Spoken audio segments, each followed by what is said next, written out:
Chapter 1. Young Davy. Davy Crockett was born on August 17th, 1787, in Greene County, Tennessee. In 1787, America was a new nation. Most of the territory was a wilderness. Davy Crockett was born in the wilderness. His father, John Crockett, was an Irish immigrant. He fought in the American Revolution. He was a very courageous man. Davy had a difficult childhood. His family was poor. When he was 12 years old, his father said, "Davy, our family doesn't have any money. You must go to work as a cattle herder." "All right, Father," said Davy. "I'm happy to help the family." Davy traveled 400 miles on foot. He took cattle from Tennessee to other places. When he finished his work, he was far from home. He was lost. Davy walked 400 miles. When he returned home, he was very tired.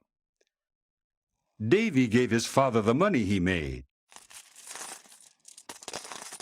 His father was happy and said, "Thank you, Davy. Now we have some money for the winter months." "I can do it again to help the family," Davy answered. The years passed. Davy went to school when he had time. He spent most of his time hunting in the forest. He was the best shooter and hunter in Tennessee. He entered many shooting competitions and won them all. He called his rifle Old Betsy. For years, Davy hunted bears and other wild animals. He was a trapper. Once he hunted 100 bears in 6 months. It was dangerous to hunt bears, but Davy was very courageous and strong. He knew the forest well. The Indians were his good friends. He ran fast and was a strong fighter. He fought with the wildcats of the mountains. Some people said that one day Davy saw a raccoon in a tree. He wanted to shoot it, but the raccoon saw him and said, "Wait a minute. Are you Davy Crockett?" Davy answered. "Yes, I am." The raccoon answered, "Then don't shoot. I'll come down from the tree." And the raccoon came down from the tree. Chapter 2. The Creek Wars. Everyone liked Davy Crockett. He was always happy, with a big smile. He was honest and always helped others. Davy was a tall man. He wore a coonskin cap, buckskin trousers, and a buckskin jacket. He always carried his long rifle, Old Betsy. In 1806, Davy married Polly Finley. She was a school teacher. They had 2 sons and a daughter, John, Joseph, and Judith. After a few years, the Crockett family moved into the Tennessee Hills. The Tennessee Hills were near hostile Indian country. In 1812, the war between the United States and Britain began. The Mohawk and Creek Indians fought with the British against the Americans. The American General Andrew Jackson organized a small army. He wanted to fight the Creek Indians and the British. Davy fought with this army. He was a scout because he knew the territory well. His work as a scout was very important. Davy traveled across Tennessee, the Mississippi Territory, Florida, and Louisiana with General Jackson's army. The Battle of New Orleans was a big victory for General Jackson and the Americans. The war ended in 1814. The British lost the war. The Indians lost their territories and went away. New American families settled in the Tennessee hills. At the end of the war, Davy returned home to his family. Unfortunately, his wife, Polly, died. Life was again difficult for Davy. He worked as a trapper and took care of his 3 children. After some time, Davy met Meg Mackinac. Meg's father was an American trapper. Her mother was a Cherokee Indian. Davy fell in love and married her. They had twins. Davy named the twins George and Washington in honor of America's first president. There were now 5 children in the Crockett family.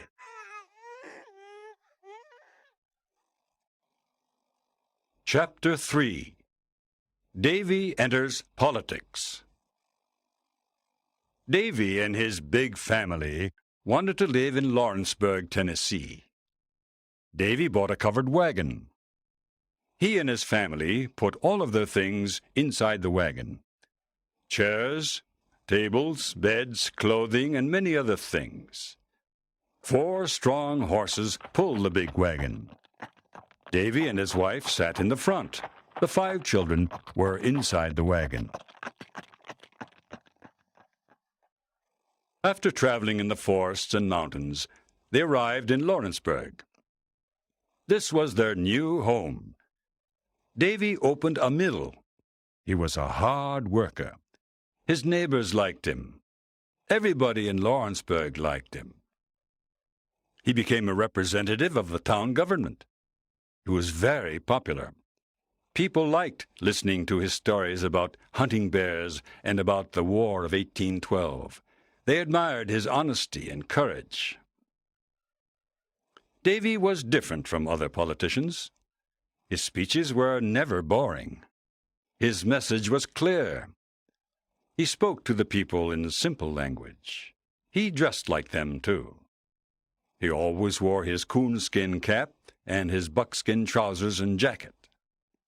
One day, at an important meeting, he didn't know what to say. So he looked at the people and said, Today, I am like a man trying to drink water from an empty barrel. I'll tell you a funny story, and then we can go home. Davy soon became a representative of the government of Tennessee. Now he was in politics. He helped his people in many ways. At first, many politicians laughed at Davy because he never wore a suit.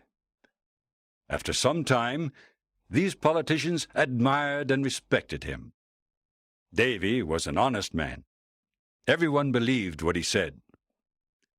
His buckskin jacket had 2 big pockets. In his right pocket, Davy had a bottle of whisky. When he met his friends, he gave them some whisky.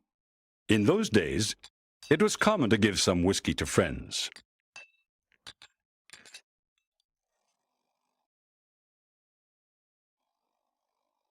Chapter 4.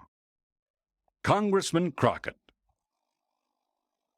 Davy often went to Nashville, the capital of Tennessee. In Nashville, he worked for the Tennessee government. One day, while Davy was working for the Tennessee government, a big flood destroyed his mill. This was terrible. He was very unhappy because he'd lost a lot of money. When he returned to Lawrenceburg, he started a new type of work. This time, he made barrels. He sold these barrels in New Orleans, Louisiana. New Orleans was about 400 miles away. To go to New Orleans, he traveled on the Mississippi River. He had a big boat to carry the barrels. It was difficult to travel on the Mississippi River. There were many dangers. One day, his boat had a bad accident. It began to sink. Davy almost drowned.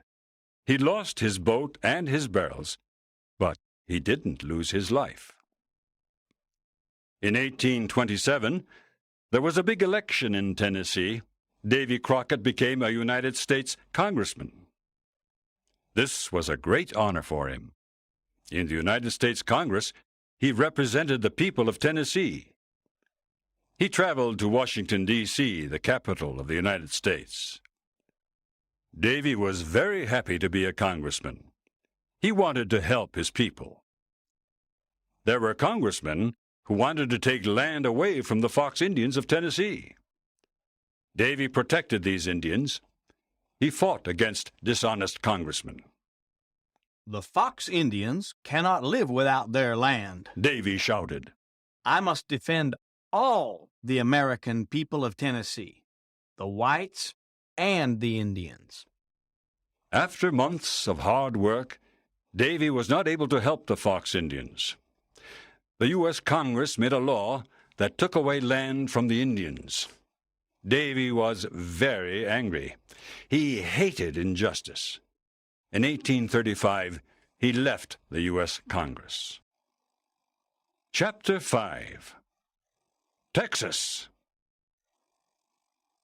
In 1835, the Crockett family left Tennessee. They put all their things in a big covered wagon, and they traveled for many days. They finally arrived in Texas. At that time, Texas belonged to Mexico. At first, the Mexican government was happy with the American settlers. They cultivated the land. Many settlers went to Texas because land was very cheap.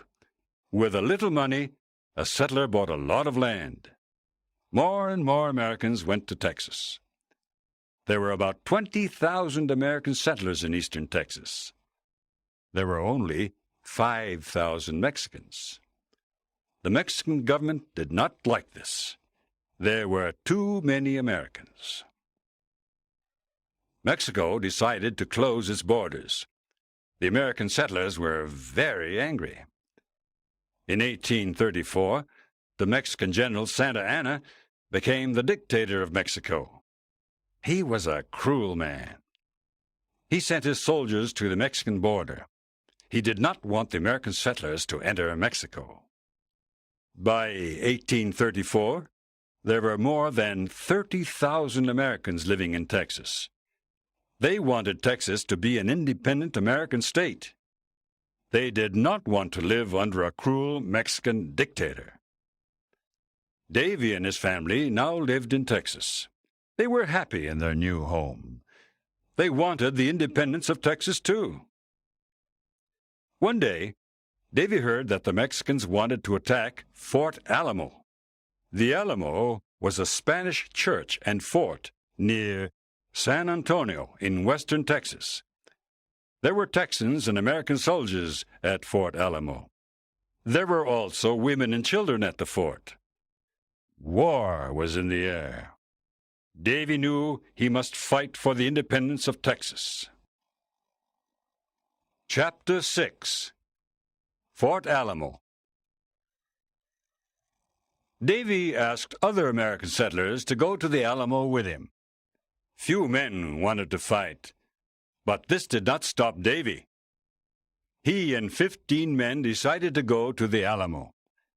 They were ready to fight the Mexicans. There were 112 men at the Alamo. Colonel William Travis of the U.S. Army was the commander. William Travis was a young colonel.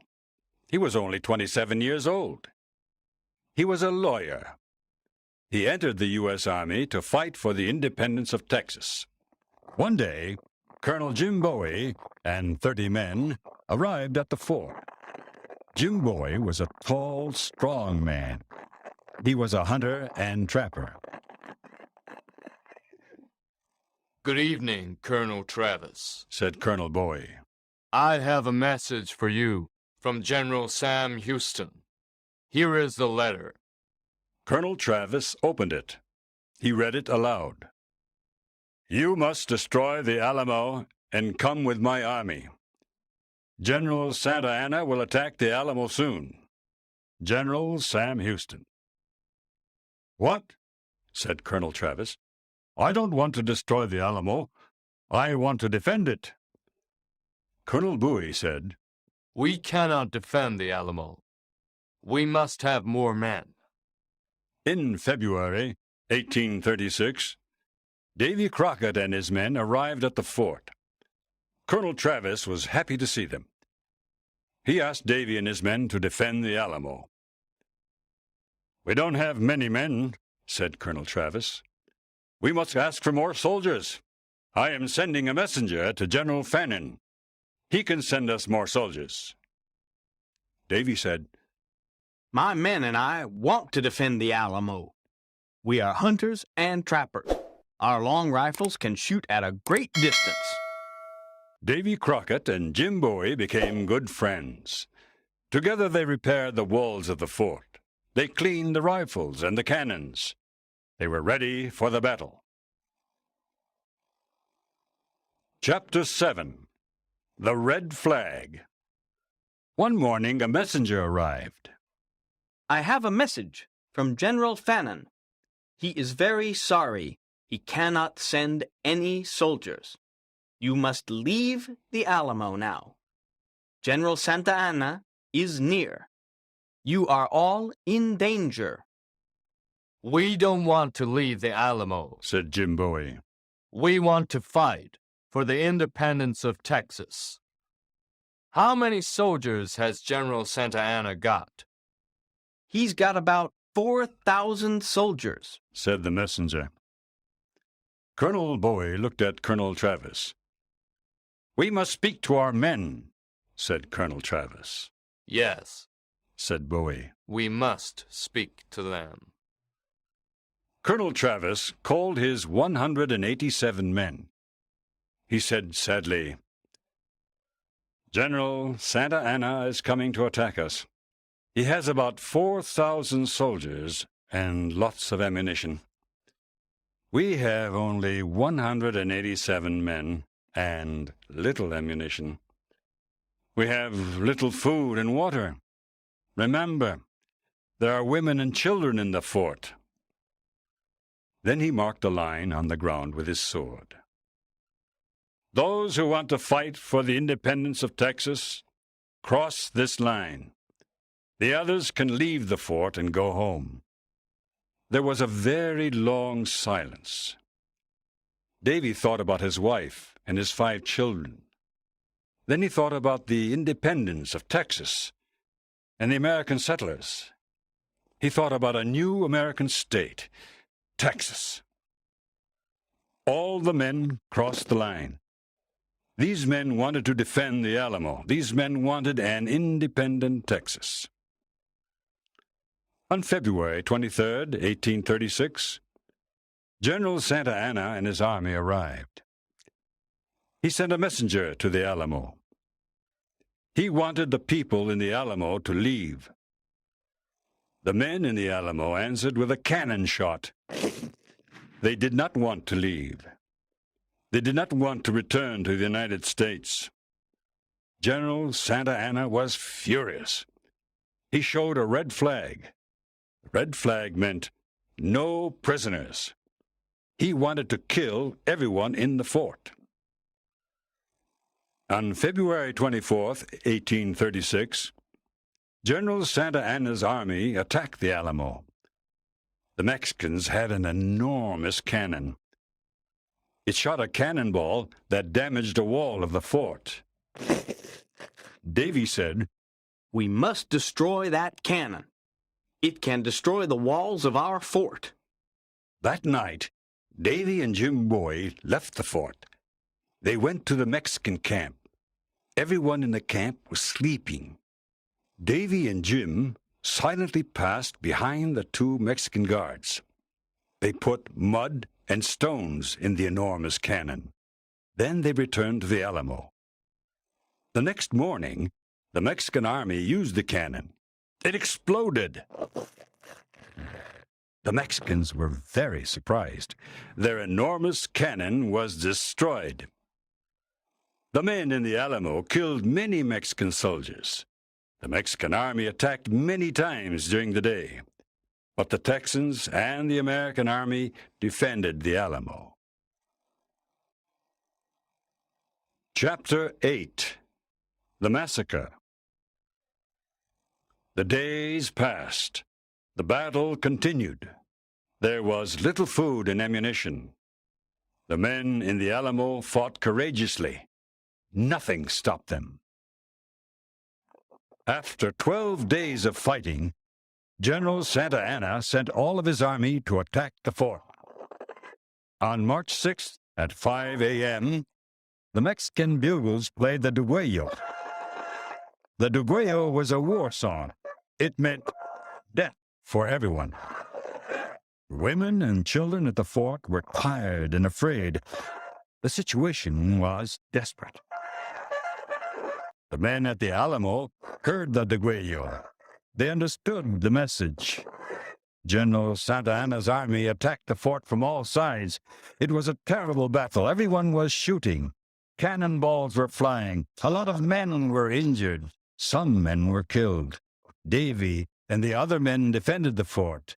They sent back the Mexicans twice. The third time, the Mexicans entered the fort. They killed many people, men, women, and children. It was a massacre. Boy was a great fighter. He was a strong man, and he was never afraid. He fought with his famous Bowie knife. He killed many Mexican soldiers. At the end of the day, 3 Mexican soldiers killed Bowie. Davy and the other men fought until the end. They killed many enemy soldiers. It was a desperate battle. 4 Mexican soldiers killed Davy with a long knife. The tall, courageous trapper fell to the ground. Only 2 women and 2 children were alive after the massacre, but General Santa Anna did not kill them. These women and children returned home. The Mexicans burnt the bodies of the dead people. It was a big victory for General Santa Anna. He lost 1,544 men at the Alamo. On April 21st, 1836, General Sam Houston and his army attacked General Santa Anna. General Houston made General Santa Anna prisoner. Santa Anna then signed a treaty. This treaty said that Texas was independent. Everyone remembered Davy Crockett, Bowie, Colonel Travis, and the other men. They died for the independence of Texas. Texas became a state of the United States in 1845.